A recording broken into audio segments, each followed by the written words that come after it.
कि हम तो मानते ही नहीं ये मुसलमान है। रिजवान साहब, मुसलमान तो आपको भी नहीं माना जाता है, सुबई को भी नहीं माना जाता है, मुझे भी नहीं माना जाता है जी, है ना। हाथ में एक दीपावली का दिया पकड़ के खड़े हो जाते हैं तो सबसे ज्यादा हमारे लिए मीम बनते हैं, सबसे ज्यादा हमारे लिए यूट्यूब पर बड़े बड़े मैसेजेस बनते हैं, घर घर तक पहुंचा दिए जाते हैं। कितने बने हैं मीम और कितने बने यूट्यूब पर वीडियोस ये डॉक्टर मुजम्मिल के लिए और डॉक्टर शाहिदा के लिए? कितने बने हैं बताइए मुझे रिजवान साहब। जी हाँ रूबिका, शुक्रिया। जय हिंद, वंदे मातरम। रूबिका, अभी शुरू में आपने डॉक्टर्स का जिक्र किया कि पढ़े लिखे लोग थे। रूबिका, आपने जिंदगी में देखा होगा एक आदमी बड़ा सेहतमंद होता है, सेहत का ख्याल रखता है, सुबह टहलता है, स्मोक नहीं करता है, कुछ नहीं करता है, लेकिन आपको पता चलता है उसे कैंसर हो गया अचानक, या उसकी किडनी में कुछ प्रॉब्लम हो गई है। तो रूबिका, इस बीमारी का एजुकेशन से कोई लेना देना नहीं है, ये इनके दिमाग का जहर है। कभी कभी वो 1 डिग्री का हो जाता है तो आपको पता नहीं चलता, आप उस आदमी को डिबेट में बुला लेती हैं। जब ये 6 डिग्री का हो जाता है वो बम ब्लास्ट करने लगता है। तो ये बुखार की तरह है, 99 से 106। इस बीमारी के जो शिकार हैं, बहुत सौ का टेम्परेचर 101 है, पर आप उनको समाज का हिस्सा मान के डिबेट में भी बुला लेती हैं। पर जब वो 108 होता है और बॉम्ब ब्लास्ट होता है तब आप उसको आतंकी कहती हैं। बीमारी सबकी एक है, पहली चीज। अब आपने, मुझे तो लग रहा है आप इतनी हक्की बक्की क्यों हैं जो दिल्ली में घटना हुई है रूबिका, और आप उम्मीद कर रही हैं ये लोग उसकी मजम्मत करेंगे। आप तो बहुत ही माहिर मंझी हुई महिला पढ़ी लिखी पत्रकार हैं। अरे इन्होंने तो 9/11 की मजम्मत नहीं करी, 3,500 लोग मरे थे। इन्होंने अक्टूबर 7 की मजम्मत नहीं करी, 1,500 लोग मरे थे। इन्होंने 26/11 को बोल दिया था आरएसएस ने करवाया है। अब आप सोचती हैं कि एकदम से इन लोगों में कोई शर्म आ जाएगी। सू भी सोच रही है ये माफी मांगेंगे, इनमें हया आ जाएगी, इनमें एहसास आ जाएगा। तो यार मेरे हिसाब से तो आप लोगों को इनके ऊपर और अध्ययन करना चाहिए, जैसे मैं अध्ययन पूरा कर चुका हूं। तो फिर क्या मैंने पीएचडी कर ली है इन लोगों के ऊपर। Then what does your PhD से? थीसिस क्या है? जी, मेरे थीसिस आपको बता दी, ये सब एक है। किसी को 101 का बुखार है, किसी को 109 का बुखार है। आपके चैनल पर 101 वाले आते हैं जिनको आप चाय पिलाती हैं, हाँ। और आप 105 वाले को आतंकी घोषित करती हैं। बीमार ये सब हैं। नहीं तो क्या फिर पढ़ा इसका लिखा? क्या है? अरे रूबिका, ओसामा बिन लादेन क्या जाहिल था क्या? नहीं, मुझे ये बताइए इलाज क्या है फिर इसका? चलिए, आपने बीमारी, इलाज क्या है? इलाज ये है, हाँ इलाज ये है, थोड़ा सा आपको ये बुरा लगेगा, मुझे इतना आप परमिशन दे दीजिए। इन बीमार लोगों के पहला काम ये करिए, इनके माइक लगाना बंद करिए। इनको रूबिका, अगर भला चाहते हो देश का, इनको डिबेट में बुलाना बंद करो। इनको माइलेज ना दो, इनको व्यूअरशिप मत दो, इनको ब्लैक लिस्ट करके किसी अंधेरी कोठरी में डाल दो। ये वहीं अपनी गंदगी मचाते रहें, नेशनल टीवी पे अपनी बीमारी और गंदगी लेके ये ना आए।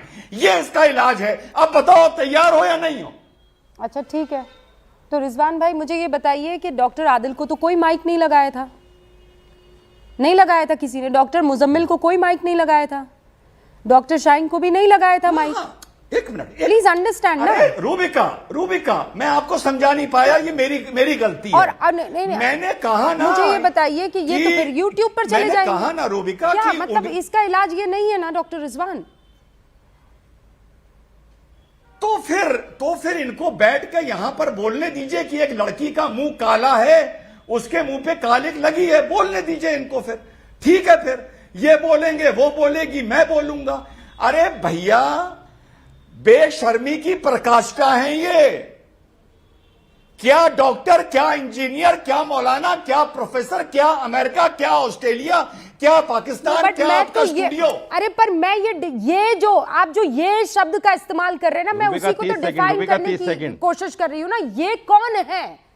Who is ये? 30 सेकंड। भाई आप भी कलमा गो हैं? Are you a कलमा गो or not? Are you a practicing Muslim or not? You are, right? तो ये कौन है? Define them for me, no? No. ये कौन है? Listen, रूबिका। हाँ, हम इनके हिसाब से प्रैक्टिसिंग मुस्लिम है ही नहीं, हम तो मुनाफिक हैं। इनके हिसाब से एपीजे अब्दुल कलाम भी मुनाफिक थे, सब मुनाफिक हैं इनके हिसाब से।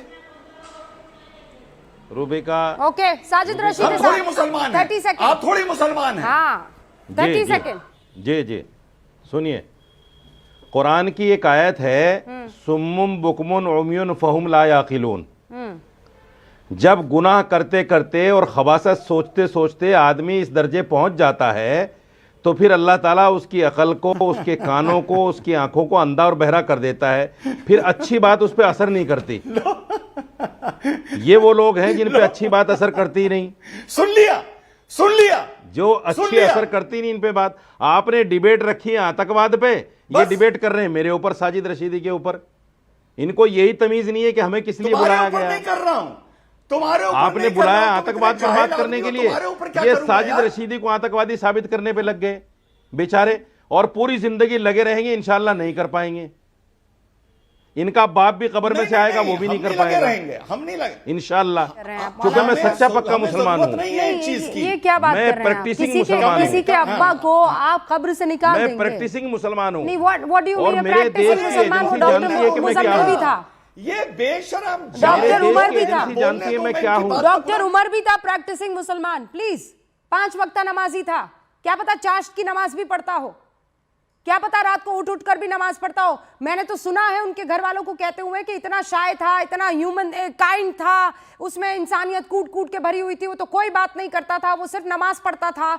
कितनों को मैंने सुना है। इसीलिए ज़ाहक, तनवीर, मैं आपके पास आ रही हूं।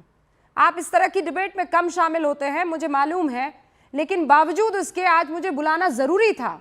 मैं सीरियसली इस बात को समझना चाहती हूं कि ये good Muslim, bad Muslim, terrorist, good terrorist, bad terrorist, कहां है लाइन? और एज अ कम्युनिटी, एक कौम होने के नाते हम इस बात को क्यों नहीं खुलकर कह पाते हैं? What is with this victim card for God sec?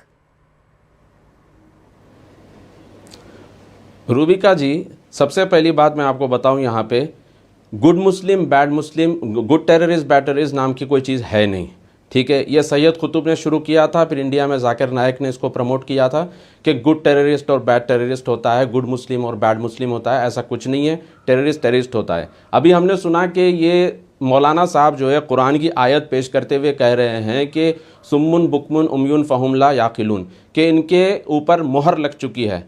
Profit Mohammad सल्लल्लाहु अलैहि वसल्लम ने फरमाया था सहाबा को कहते हुए कि एक दौर आएगा, खवारिज नाम के लोग उठेंगे, इतनी नमाजें पढ़ेंगे, इतनी बड़ी बड़ी इनकी दाढ़ियाँ होंगी, मगर ये इतने बड़े जालिम होंगे। और उन्होंने कहा था कि अगर मैं इनका ज़माना पाऊँ तो मैं इनसे लड़ूंगा। मगर हमारा प्रॉब्लम ये है कि हम इन खवारिज से लड़ने के बदले हम इनको कवर अप करते हैं, हम इनको कवर फायर देते हैं। कभी कहते हैं नहीं नहीं ये जो है पॉवर्टी की वजह से हुआ है, कभी कहते हैं नहीं ये जो है इनके साथ नाइंसाफ़ी हुई है। अब आप मुझे बताइए, ये डॉक्टर अहमद है, इसके साथ क्या नाइंसाफ़ी हुई? इसको इंडिया जैसे कंट्री में जहाँ पर सबको इक्वल अपॉर्चुनिटी दी जाती है, इसको इक्वल अपॉर्चुनिटी मिली। ये कॉलेज में पढ़ा, चाइना गया, वहाँ से MBBS किया, वापस आया, किसी भी किस्म की नाइंसाफ़ी इसके साथ नहीं हुई। असल प्रॉब्लम और असल मुद्दा ये है, ये जो बीमारी हमारे अंदर है कि नहीं हम हुकूमत इलाहिया कायम करेंगे, हम जो है दुनिया में इस्लामी हुकूमत कायम करेंगे, हम जो है यहाँ पर निज़ाम मुस्तफ़ा कायम करेंगे। हालांकि बहुत बड़े आलिम शेख रबी ने कहा था कि हमारा काम मुसलमान होने के नाते ये है ही नहीं कि हम हुकूमतें पलटाएँ, तख्त पलट करें, हुकूमतों के पीछे भागें, बल्कि हमारा काम सिर्फ ये है कि हम अल्लाह के बंदों को अल्लाह से जोड़ें। ये छोड़कर हम सिर्फ इसी के पीछे लगे रहते हैं। और ये जो अटकल पंचू बातें हम करते रहते हैं कि नहीं ये गरीबी की वजह है, ये वजह है, वो, ये सब बेकार बातें हैं। प्रॉब्लम बहुत डीप रूटेड है, आइडियोलॉजिकल प्रॉब्लम है। और आप देखिए जम्मू एंड कश्मीर में जमात इस्लामी को बैन किया गया, सऊदी अरब, UAE, बहरीन जैसे कंट्रीज में जमात इस्लामी मौदूदी के लिटरेचर को बैन किया गया। मैं चाहता हूं कि इंडिया में भी ये बैन हो और इस तरह की जो फिक्र और नज़र है इसको भी बैन किया जाए। और ख़ास तौर पर हमारे पास जो owning up of the problem नहीं है, हम प्रॉब्लम को ओन अप नहीं करते, हम जो है उसको डिफ्लेक्ट करते हैं, कभी RSS के ऊपर ढकेल देते हैं, कभी ज़ायनिज़्म के ऊपर ढकेल देते हैं, कभी इसराइल के ऊपर ढकेल देते हैं। अब आप मुझे बताइए सूडान में कौन सा RSS और BJP है? वहाँ पे 35 मिलियन लोग